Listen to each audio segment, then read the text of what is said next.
আজ আমি বানাবো কাঁচা আমের আমসত্ত্ব, রোদে দেওয়ার ঝামেলা ছাড়াই।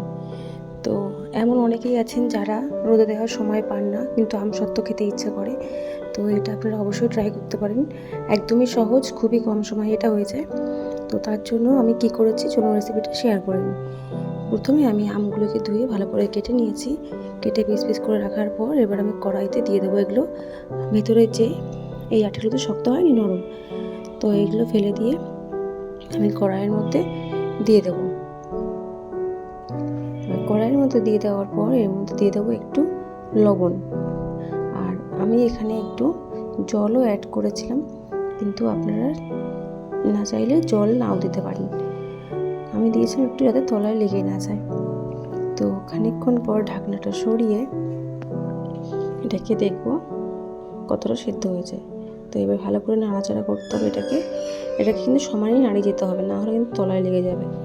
তো খানিকক্ষণ নাড়াচাড়া করার পর আর ওই যে দেখলেন ওগুলো আঠির গায়ে যেগুলো থাকে লেগে, সেগুলো আমি ফেলে দিয়েছি।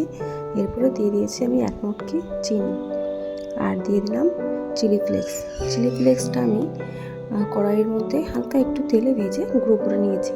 আর চিনি আমি দিয়েছিলাম 1 মুটকি, আপনারা যেমন মিষ্টি খাবেন তেমনই চিনি ব্যবহার করবেন। তো এরপর আমি ওটাকে নামিয়ে একটা স্টিলের প্লেটে ঠান্ডা করতে দিলাম সুন্দর করে সাজিয়ে। এবার এইটাকে আমি রেখে দেব 5 থেকে 6 ঘন্টা। 5 থেকে 6 ঘন্টা রেখে দেওয়ার পর এই দেখুন, আর এই প্লেটে তেল লাগানোর কোনো প্রয়োজন নেই, কারণ এগুলো এমনি উঠে আসবে। অনেকে ভাববেন যে নাও উঠতে পারে, সেই জন্য তেল ব্যবহার করতে পারেন, কিন্তু তেল দেওয়ার কোনো প্রয়োজন নেই এখানে, শুধুমাত্র দিলেই হবে থালার উপরে। তো এটাকে ঠান্ডা হয়ে যাওয়ার পরে এগুলো আমি পিস পিস করে সুন্দর করে কেটে সার্ভ করব।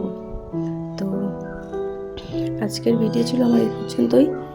আমার ভিডিও যদি ভালো লেগে থাকে তবে একটা লাইক করে দেবেন। ফেসবুক থেকে দেখলে পেজটিকে ফলো করে রাখবেন, আর ইউটিউব থেকে যদি দেখেন চ্যানেলটিকে সাবস্ক্রাইব করে দেবেন।